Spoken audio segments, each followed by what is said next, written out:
اللہ کا گھر تعمیر کرے گا، چھوٹا ہو یا بڑا، کچا ہو یا پکا، جس طرح کا بھی ہو، مسجدن کا لفظ نکرہ ہے جس کا ہم ترجمہ کر سکتے ہیں کوئی بھی مسجد، کسی بھی درجے کی، جتنی کسی کی استطاعت ہے، توفیق ہے۔ من بنا مسجدن للہ تعالی، جس نے بھی اللہ کی رضا کی خاطر کوئی مسجد بنائی۔ یہاں پر ایک اور بات کی وضاحت بھی کرتا چلوں، بعض احادیث میں اس حدیث کے الفاظ آگے پیچھے بھی ہیں۔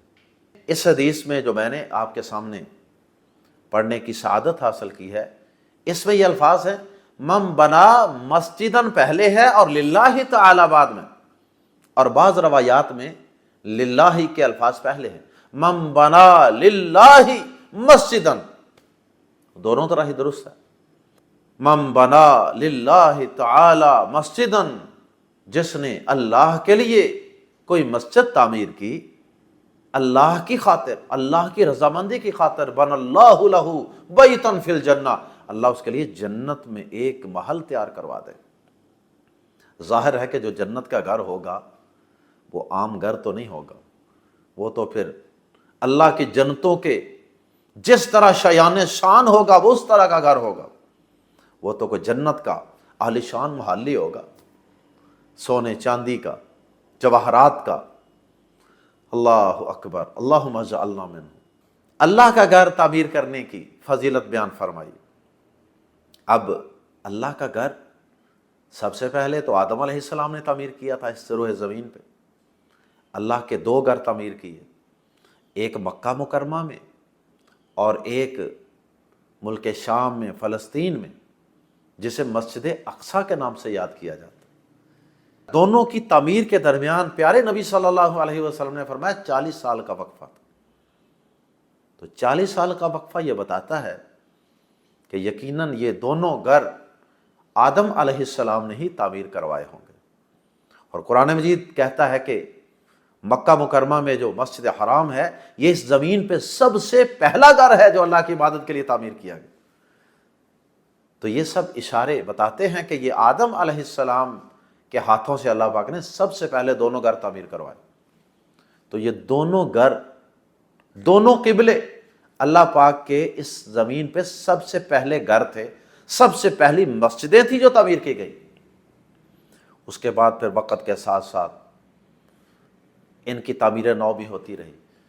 پھر اللہ پاک نے حضرت ابراہیم علیہ السلام اور آپ کے فرزند حضرت اسماعیل علیہ السلام کو بھی یہ سعادت عطا فرمائی کہ انہوں نے بھی اس اللہ کے گھر کو جو مکہ مکرمہ میں ہے اسے دوبارہ تعمیر کی۔ تاریخ میں مزید آگے چلیں تو پھر اللہ پاک نے اپنے آخری پیغمبر، ہمارے محبوب نبی جناب محمد الرسول اللہ صلی اللہ علیہ وسلم کی حیات طیبہ میں بھی ایسا موقع پیدا فرمایا کہ بیت اللہ کی تعمیر میں ہمارے نبی پاک صلی اللہ علیہ وسلم کو بھی حصہ لینے کی سعادت اللہ پاک نے عطا فرمائی۔ جب حجر اسود کو نصب کرنے کا تنازع پیدا ہوا، جھگڑا کھڑا ہوا، تو اس وقت پھر ہمارے پیارے نبی صلی اللہ علیہ وسلم نے ہی اس جھگڑے کو نمٹایا تھا اور اس حجر اسود کو اٹھا کر اس چادر پہ رکھا تھا جس کو سب سرداروں نے پکڑا ہوا تھا۔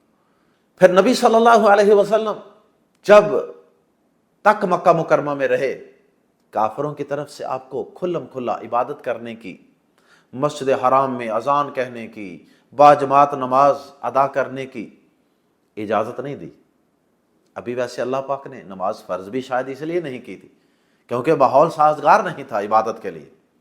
اور اس کے بعد پھر اللہ کے نبی صلی اللہ علیہ وسلم جب اس ظلم و ستم کے ماحول سے نکلے، ہجرت فرما کے آپ مدینہ منورہ تشریف لے گئے، مدینہ منورہ کے قریب آپ پہنچے قباء نامی بستی میں، تو وہاں پہ آپ نے کچھ دیر کے لیے پڑاؤ کیا، سٹے کیا عارضی طور پہ کچھ دن کے لیے۔ تو وہاں آپ نے سب سے پہلا کام کیا کیا تھا؟ مسجد قباء کی تعمیر فرمائی۔ اور پھر پیارے نبی صلی اللہ علیہ وسلم وہاں سے مدینہ منورہ تشریف لے گئے۔ یہ وہی مسجد قباء ہے جہاں آج بھی مدینہ منورہ میں جانے والے مسلمان وہاں پہ جا کر 2 رکعت نوافل ادا کرتے ہیں اور ان 2 رکعت نوافل کے ادا کرنے کا اجر و ثواب ایک عمرہ ادا کرنے کے برابر ہے۔ پھر آپ وہاں سے تشریف لے جاتے ہیں مدینہ منورہ میں، وہاں جا کر بھی پیارے نبی صلی اللہ علیہ وسلم نے سب سے پہلے اپنی رہائش کی فکر نہیں کی، سب سے پہلے اپنا گھر بنانے کی فکر نہیں کی، بلکہ سب سے پہلے اللہ کا گھر۔ اپنی زندگی کا مقصد عبادت ہے، اور عبادت کے لیے مسجد کی ضرورت ہے، تو مسجد کو، مسجد نبوی کو تعمیر فرمانے کی طرف آپ نے توجہ فرمائی، جگہ کو حاصل کیا، تعمیر فرمائی۔ جس طرح پیارے نبی صلی اللہ علیہ وسلم کے بابا حضرت ابراہیم اور حضرت اسماعیل پتھر اٹھا اٹھا کر جس طرح بیت اللہ کی تعمیر کرتے رہے تھے، ایسے ہی ہمارے پیارے نبی صلی اللہ علیہ وسلم مسجد نبوی کی تعمیر میں صحابہ کرام کے ساتھ مل کر پتھر اٹھا اٹھا کر مسجد نبوی کی تعمیر فرماتے رہے۔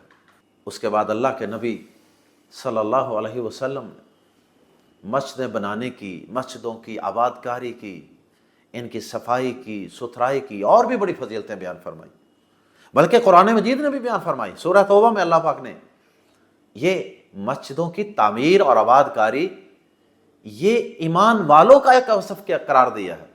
انما یعمر مساجد اللہ من آمن باللہ والیوم الآخر واقام الصلاۃ، فرمایا اللہ کے گھر مسجدیں تو وہ لوگ تعمیر کیا کرتے ہیں، وہ لوگ ان کی آباد کاری کیا کرتے ہیں جن کا اللہ پر، یوم آخرت پر ایمان ہے، اور وہ نماز قائم کرنے والے ہوتے۔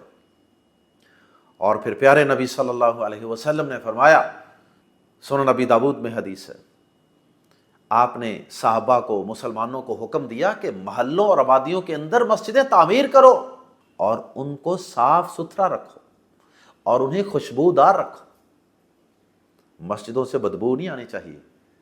کئی مسجدوں میں جانے کا اتفاق ہو تو ایسے بھی کئی مسجدیں دیکھنے کو ملی ہیں کہ ان کے قالینوں اور صفوں اور دریوں سے بدبو آ رہی ہوتی، جائے نماز کالے سیاہ ہوتے ہیں، جالے لگے ہوتے ہیں مسجدوں میں۔ جتنے بھی میرے بھائی اور میری بہنیں میری آواز سن رہے ہیں، سب سے میں یہ گزارش کروں گا کہ ابھی سے یہ پختہ عزم اور ارادہ کر لیں کہ انشاءاللہ زندگی میں کم از کم اللہ کا ایک گھر، ایک مسجد ضرور تعمیر کریں گے۔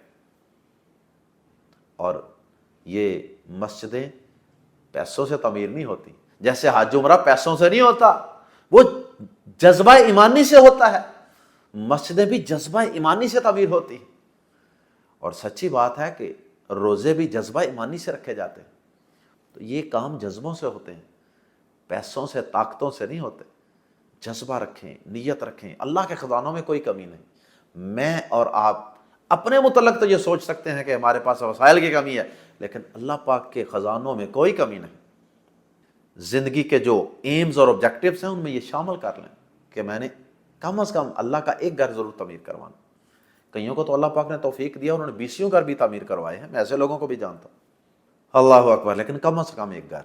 اور دوسرے نمبر پہ جب آپ اپنے گھر کی تعمیر کا سوچیں تو آپ اس سے بھی پہلے یہ سوچیں کہ کیا اس علاقے کے اندر اللہ کا گھر موجود ہے۔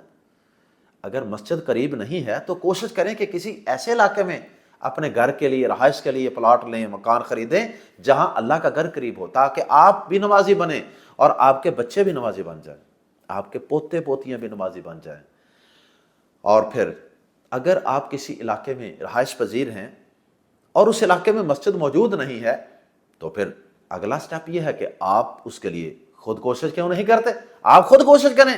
وہ دن دور نہیں ہوگا جب اللہ آپ کو توفیق دے دے گا کہ آپ انشاءاللہ ایک مسجد اس علاقے میں تعمیر کرنے میں کامیاب ہو جائیں۔